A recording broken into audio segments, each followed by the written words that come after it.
তার মানে আপনি আমাদের কলেজের সিনিয়র ভাই? জি, ওই বড় ভাইয়ের বিয়া তো আপনি ওখানে আইসি বাড়ি খুঁজতে খুঁজতে গেছে। বড় ভাইয়ের বিয়া করাইবেন আর বাড়ি চিনেন না?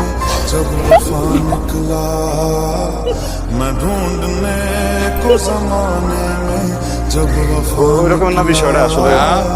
আপা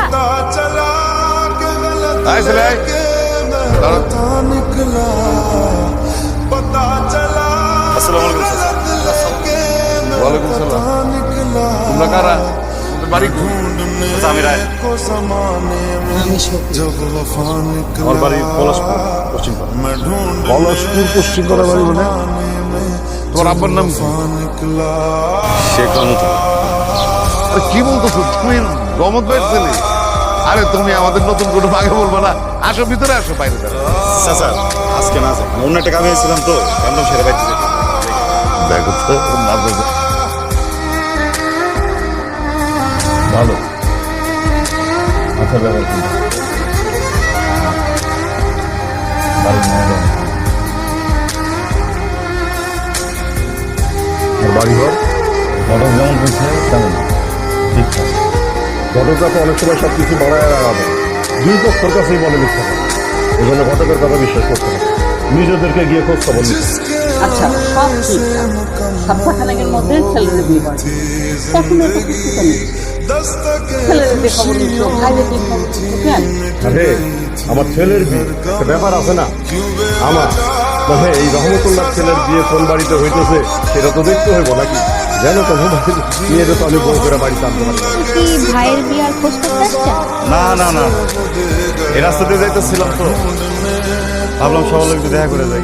ও আচ্ছা, তাহলে এক কাজ করেন, ভাইয়ের বিয়া বাদ দিয়া নিজে বিয়ে করেন, তাহলে আর বেশি ভালো লাগবে। জি ঠিকই বলছেন, দুই ভাই আর দুই বোনের একসাথে এক বাড়িতেই বিয়ে হলো, বিষয়টা কিন্তু চমৎকার।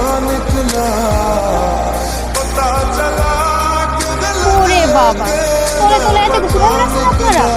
তো এত কিছু যে ভাবছেন, ভাবার আগে পারমিশন আছে? না, পারমিশন তো নিতে চাই, কিন্তু পারমিশন নিতে হলে কথা বলতে না। পারমিশন তোর গায়ে বিয়ে হবে, তাই না? আমি অপরিচিত কারোর সাথে কথা বলি না। 2 দিন পরে যে বাড়িতে বলে দিবেন সেই বাড়ির লোক আবার অপরিচিত হয়ে গেল। 2 দিন পরে দিব, 2 দিন পরে পরিচিত হবে।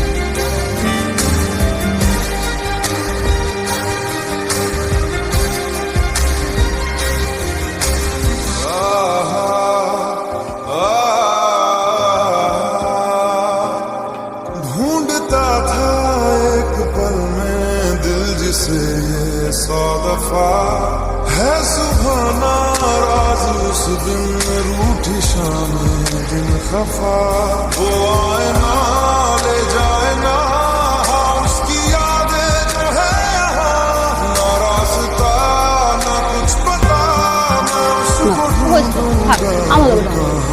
তো দেখলাম তুমি টাকা আছে না, তোমার টাই না আনতে পারতেছিলাম, তাই না? বেশি দেখছি এটা এমন করছে মানুষটা বাড়ির সময় খারাপ থাকলে কত কিছু চিনি না জানি না, একটা মানুষ আর ভয় লাগে কাউকে দেখ। ঠিক আছে দামি দেখছি, ঠিক আছে।